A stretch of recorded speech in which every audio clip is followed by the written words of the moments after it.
Hey everyone, he's Adam. He's Ben. And welcome to Always Be Gaming. This week we're going to talk about E3, PSVR and Uncharted 4 DLC. So first up, E3. Let's go straight into it. So, E3, I mean it was a good one this year. It was. What were you excited for? First off, Zelda. Zelda Breath of the Wild. No, I'm not a Nintendo gamer, so you have to tell me about Zelda. I don't know the best way to describe it. Sort of like an action adventure game. In the original ones, you were sort of solving puzzles, going through these dungeons and defeating this boss, and it's a really good progression system, earning your way up to like the main boss of the game. Okay. And I just think this is like one of the biggest changes to the series since probably like Wind Waker, I guess. I mean, Wind Waker was completely different in its art style, and rather than on like a land or a forest, you were going around the sea in a boat, going to different islands. Is this coming out on the Wii U? Yeah, this is going to come out on Wii U and the new Nintendo console. Okay. I'll get back to that later. It's out in February, I think they've said.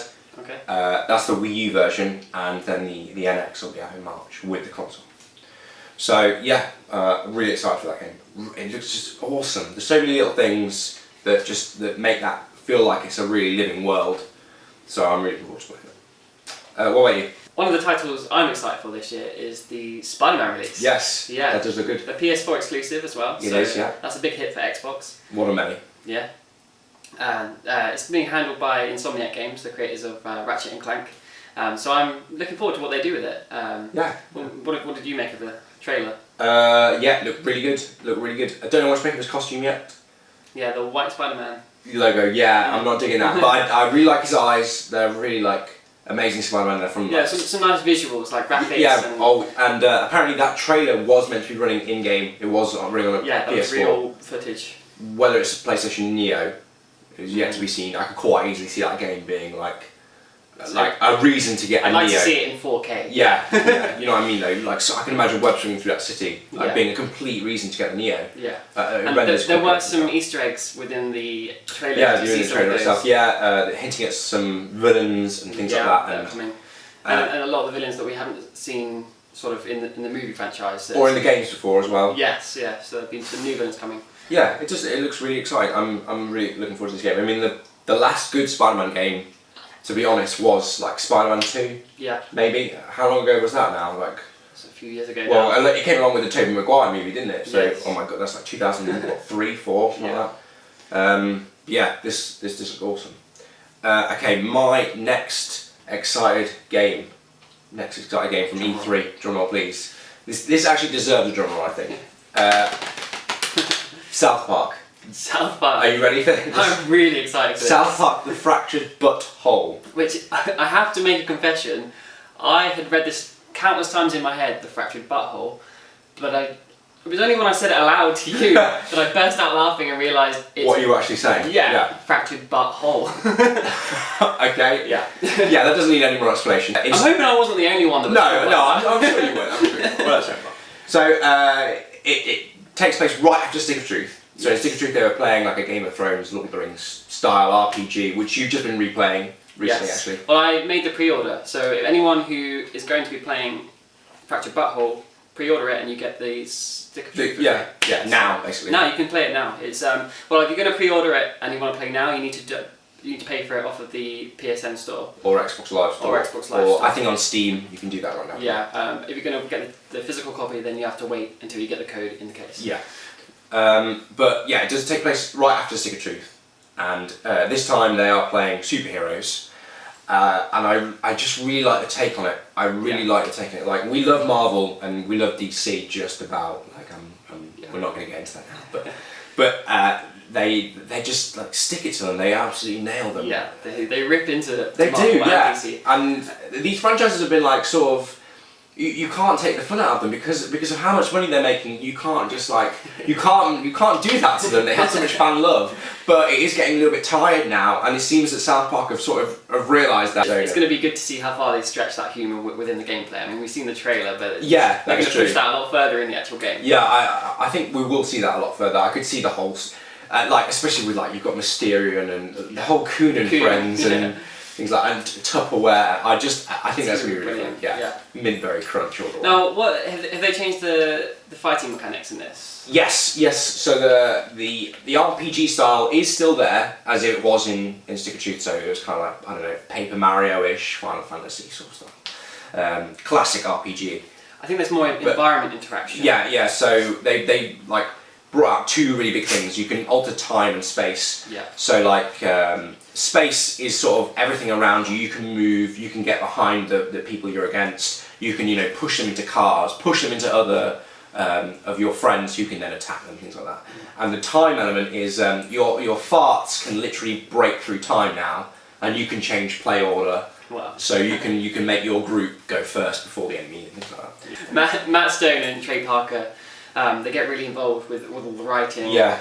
It's amazing what they do. I mean, an episode of South Park, they say they can do an episode in six days. They do it in 6 days. So, I mean, to see what they're going to do on a massive project like this, and the humour they can really inject into it is going to be exciting.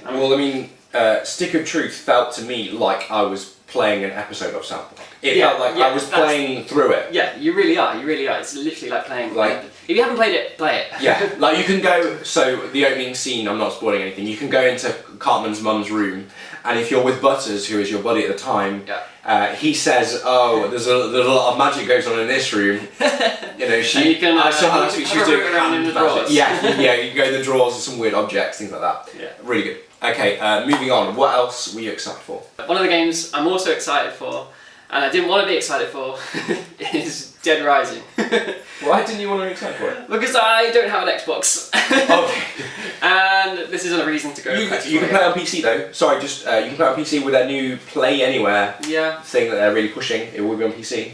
But it's a good excuse to get an Xbox. It is, Yeah, so I mean, Dead Rising 1 was definitely my favourite Dead Rising game. Yeah, well, we'll talk about that. Yeah. Dead Rising was my favourite game. I personally really gelled to Frank West. I'm glad to see he's making a return. Same setting as well. Yeah, same setting, the same town as the first one, and I'm hoping to see some of the same music because for me the music it holds a lot of nostalgia. What, the mall music? The mall music, yeah. I mean, I love that. Yeah. So it's interesting to see. I think we can explore outside the mall this time, actually venture into the town. So I mean, one thing I'm hoping for is it's just not over the top. I didn't like the second one because I just felt like the world was maybe too big and there was, I don't know, it wasn't as much structure as the first one. Did you feel like it was too cheesy?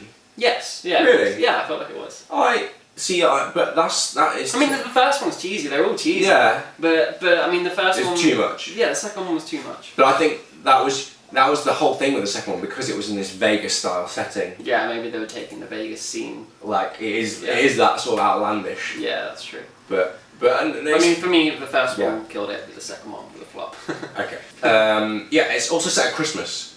Yeah. What do you think about that setting? Do you like that for a zombie? Yeah. Well, I'm excited. I think you've seen a zombie film or anything in the zombie genre set at Christmas. No. Well, I'm excited for the Christmas theme because I associate Dead Rising with Christmas. It sounds a bit weird, but I got the game for Christmas. Yeah. So on Christmas Day, I was blasting through zombies and destroying them all in front of my grandpa on Christmas Day. I'm sure you love that. Yeah. I mean, it wasn't very Christmas for the rest of the family, but I mean, for you, for me, I associate it with Christmas. That's nice. Yeah, so I'm looking forward to the Christmas theme. Okay.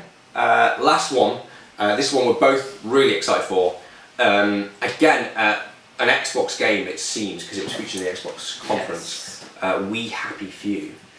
This was an interesting one. Really weird. Really interesting. But after I watched it, I need to play this game. Yeah. So if you haven't seen the trailer, go watch it now. Yeah, we'll send a link to you up here.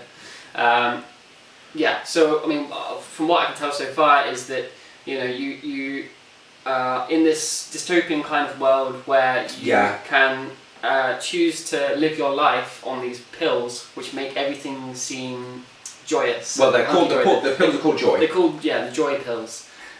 So by taking these pills, you see a much lighter version of the events around you. But if you stop taking the pills, you see what's actually going on. They start to wear off, and you start to see what actually is going on. So you're starting to see people beat each other up, eat each other, and there's a bit where it's like they're celebrating something, I can't remember what it was, and they're there like smashing this pinata up. Yes. And you see them all like eating sweets, and then your joy starts wearing off, and it's like a wrap. Yeah, it turned into cockroaches and all kinds It's of horrible evil stuff. But like, what I'm wondering is, because it seemed from the trailer anyway that it's a choice. It's a choice. Yes. Like there was a button on screen that said take joy or not take joy. So I'm assuming, what if you go through that entire game and just taking your joy? Like what happens? Does it just end? Does it always happen? I think there might be an element of trying to find the pills. So perhaps. Oh, okay. Maybe at some point you lose them. They make it more and more difficult. I don't know. I'm you just guessing. take your joy. I think they'll maybe make it more difficult. So another big thing at E3 this year was VR, more specifically PlayStation VR. Previously known as Project Morpheus. Yes. Oh, sorry. Just a quick side note. I've noticed that the new console is codenamed Neo.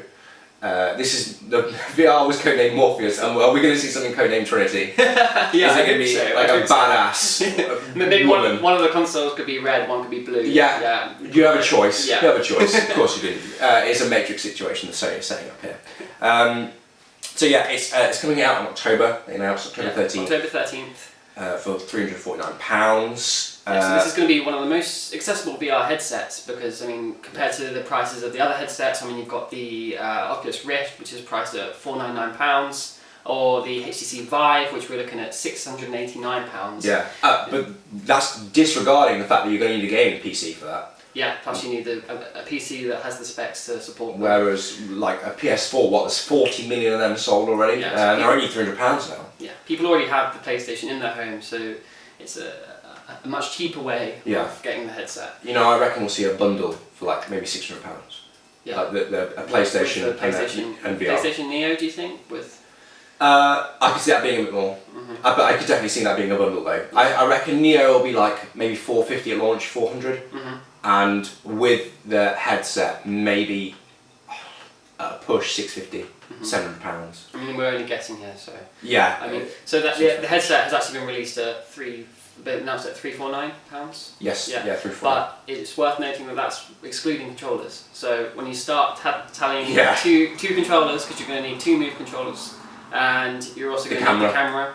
So I mean, I think I totaled it up, and it came to £452. Okay. For everything altogether. So it is like nearly on par with Rift. Yeah. So that was the price, but what about specs? Are they to stand up with the other ones, or? So, having tried PlayStation VR, I have to say I was disappointed by the resolution. Oh, really? Yeah, I mean it is the weakest resolution from all the other headsets. You get what you pay for though? It's 960 by 1080, and I have to say that it was a little bit like watching an airplane TV versus a HD TV. Oh, really? Maybe not quite as bad. No, but that's a really good comparison. That's the analogy I'm going to use. That's what it kind of feels like. I mean the other headsets. I mean Oculus Rift is offering 2160 by 1200. Yeah. I mean that's a lot higher than PSVR. So I mean hopefully they'll release another headset with improved resolution. I'm sure in future, but now I have to say it is probably going to be the weaker in terms of resolution. Yeah. Refresh rate is good. It's 120 Hz, which is a good refresh rate. Yeah, keeps up speed. So yeah, I mean there's pros and cons to all of the headsets, all of them. So I mean resolution, Oculus VR is winning.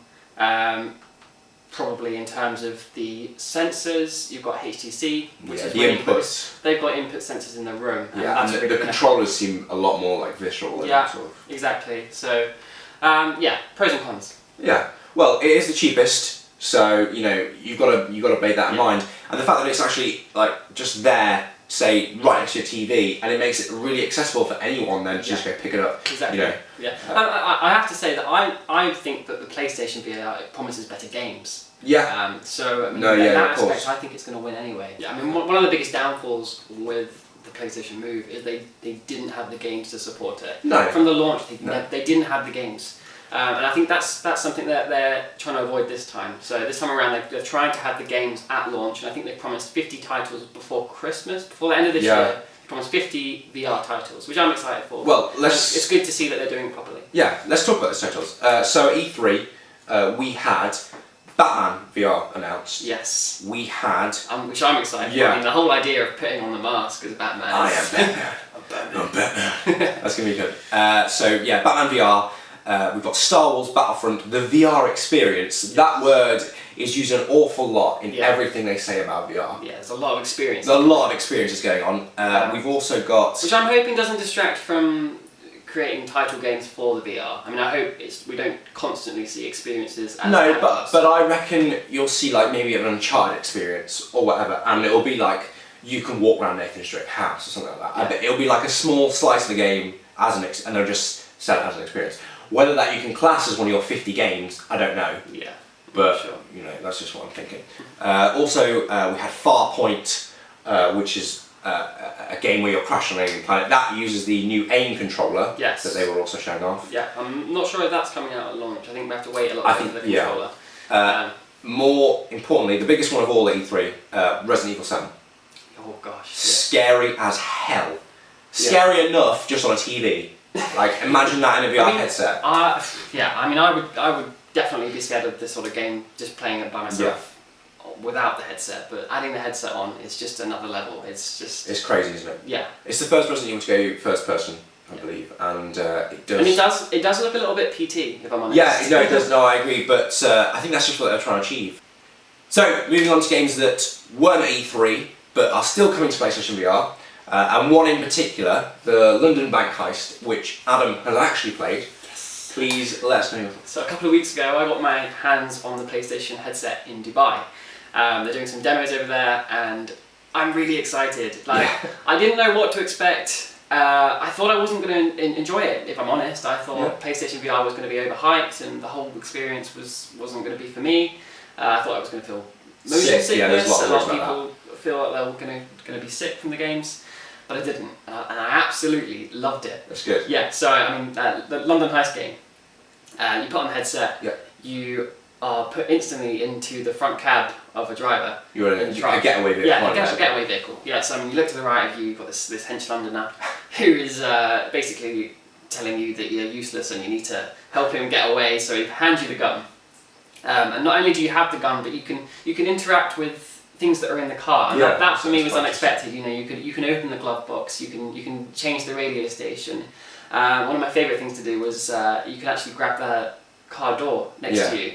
You can open the door and peer out behind you in the car. Did you shoot out of it? I didn't shoot out, but I was just too excited to badass moment there. Yeah, you missed that. I'll do that when it comes out.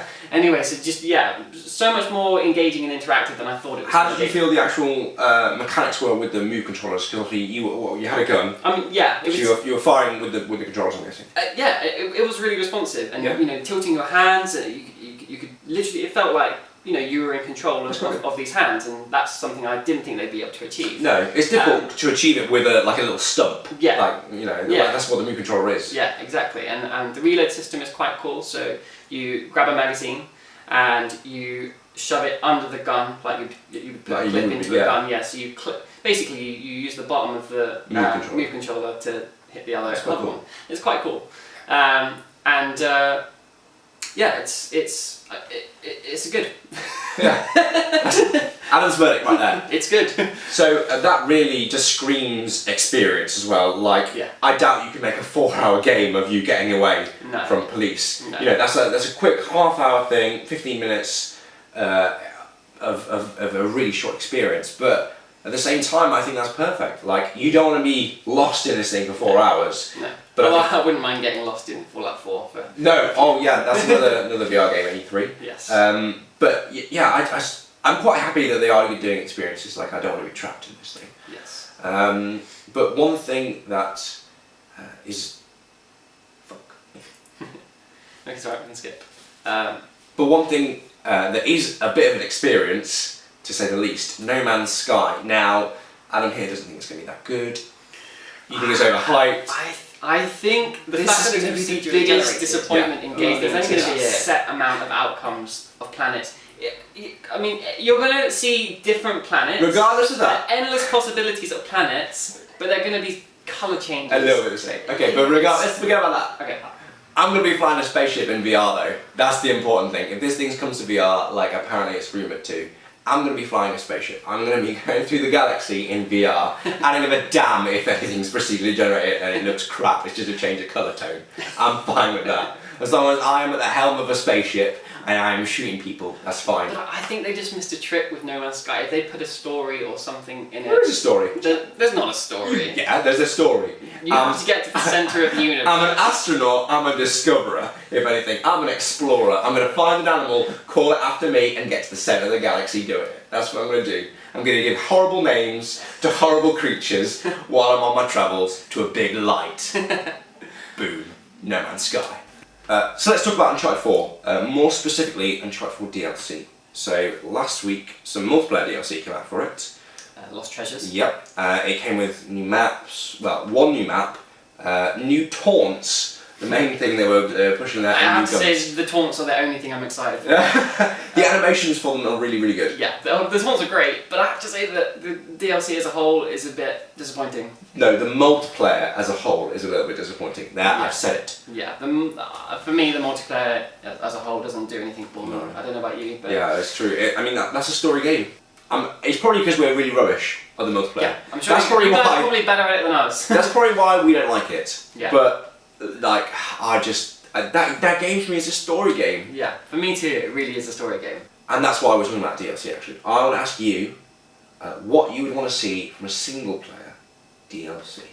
So at the end of Uncharted 4, we see Nathan and Elena's kid, called Cassie, Yep. who begins to root around in her parents' stuff. Very inquisitive. And discovers the past of her parents. Just like the father. Yes. Yeah. So, for me, I'd like to see Cassie go on her own adventure. Yeah.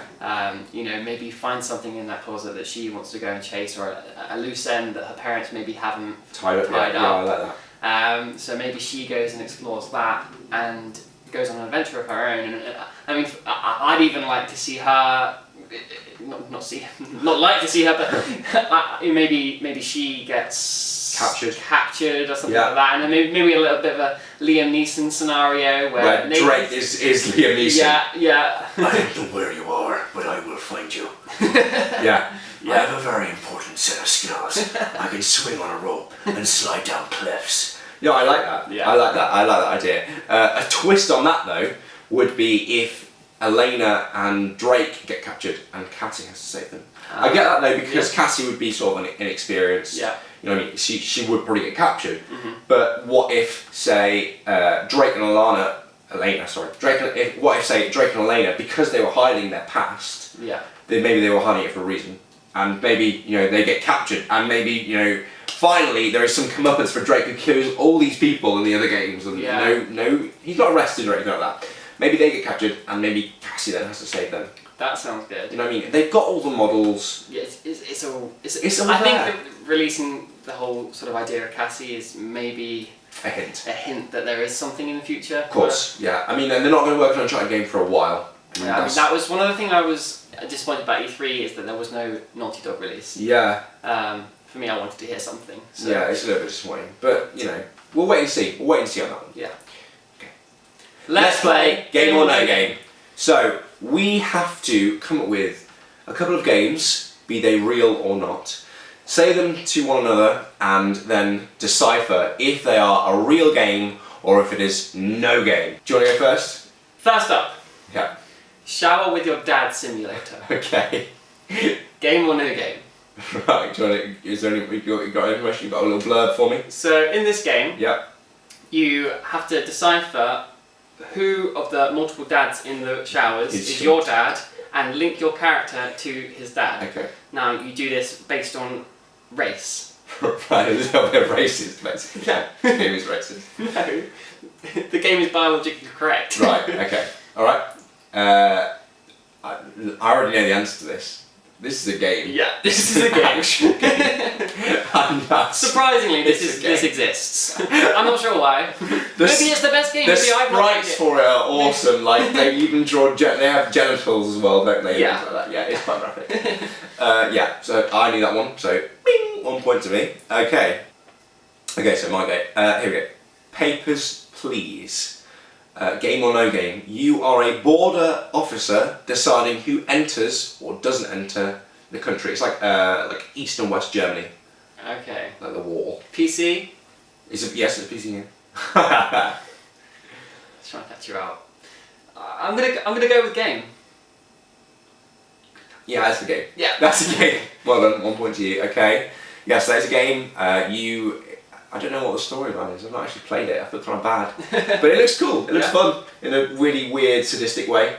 You know, denying people visas and stuff like that. Okay, so next up we have Icarus Proudbottom and the Curse of the Chocolate Fountain. Oh my god! Right. Okay. Come on. So, in this game, you are cursed, unfortunately, with defecation, and you have to play as a character who defecates his way across the world. Through the level. Yeah, he flies through defecating. Defecation, okay. And he makes like his way Nancat with rainbows behind it, but instead it's the. He makes his way to space and he fights enemies like Barack Obama. Oh my god. Game or no game?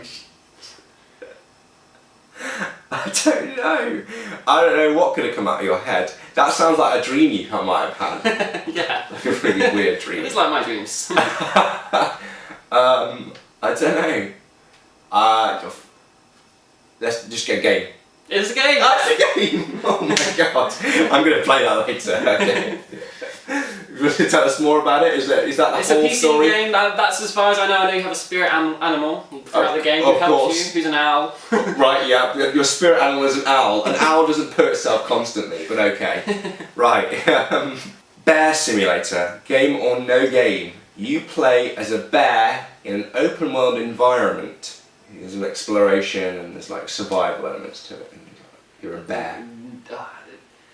I mean, there's only so much you can do. Go and chase fish, and I don't see that as a game. No game. Do that. No game. No game. That is a game. No. That's a game. Man, they did Goat Simulator. Yeah, that's true. What's a more impressive animal than the goat? Every animal. Bear Simulator. I don't know much more about it. Like the video that I watched on it looked pretty cool actually. I bet mauling people as a bear might be the I fun. think it's probably better than Goat Simulator. Yeah, like bear revenge, basically that is.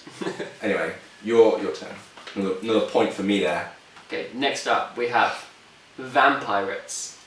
So in this game, you are a vampire pirate who travels from shore to shore, burying human hearts as collectibles. Wait, what? So you're a vampire pirate. No, I get that, but why are you burying hearts? You're burying human hearts as treasure. It's your treasure. What? So basically, you as the captain of this ship are going around burying hearts. Yes. What if then someone finds that box? They're hoping for like gold doubloons and instead they'll get a heart. Yeah, that's vampire pirates. Yeah. That basically sounds to me like, you know how in Link, when he opens a box and a heart comes out of it? No, is that like this connected? is in a world where there's other vampires. So for other vampires, it's the equivalent of gold. I kind of like that because it's, I don't know, it's weird, isn't it? It's a different take on the vampire genre.